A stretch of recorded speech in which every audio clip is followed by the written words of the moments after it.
மாணிக்கவாசகர் அருளிச் செய்த திருவெம்பாவை மூன்றாம் பாசுரம்.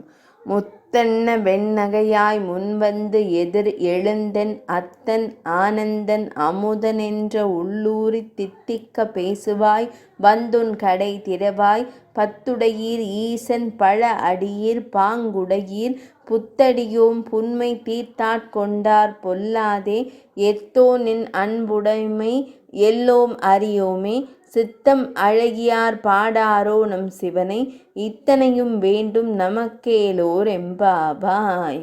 பொருள்: முத்துப்பற்கள் தெரிய சிரித்து எங்களை மயக்குபவளே, கடந்த ஆண்டுகளில் நாங்கள் வந்து எழுப்பும் முன்னதாக நீயே தயாராக இருப்பாய். சிவனே என் தலைவன் என்றும் இன்ப வடிவினன் என்றும் இனிமையானவன் என்றும் தித்திக்க தித்திக்க அவன் புகழ் பேசுவாய். ஆனால் இப்போது இவ்வளவு நேரம் எழுப்பியும் எழ மறுக்கிறாய். கதவை திற என்கிறார்கள்.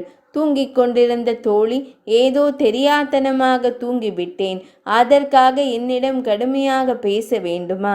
இறைவனின் மேல் பற்றுடைய பழமையான அடியவர்கள் தாங்கள். உங்களைப் போல் எனக்கு இந்த விரதம் இருந்ததில் அனுபவமில்லை. மேலும் பக்திக்கு நான் புதியவள். என் தவறை பெரிதுபடுத்துகிறீர்களே என வருந்திச் சொல்கிறாள். வந்த தோழியர் அவளிடம், அப்படி இல்லையடி, இறைவன் மீது நீ வைத்துள்ளது தூய்மையான அன்பு என்பதும் தூய்மையான மனம் படைத்தவர்களாலேயே சிவபெருமானை பாட முடியும் என்பதும் எங்களுக்கு தெரியும்.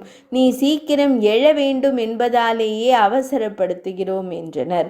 விளக்கம்: ஒரு நாள் ஆலயத்திற்கு போவது, ஆண்டவனை விழுந்து விழுந்து வணங்குவது, மறுநாள் ஏதோ விரக்தியில் அல்லது எதிர்பார்ப்பு நிறைவேறாமல் போனதும் அவனை வணங்குவதை விட்டு விடுவது, இதெல்லாம் நிஜ பக்தியாக இருக்க முடியாது என்பதே இந்த பாடல் உணர்த்தும் கருத்து.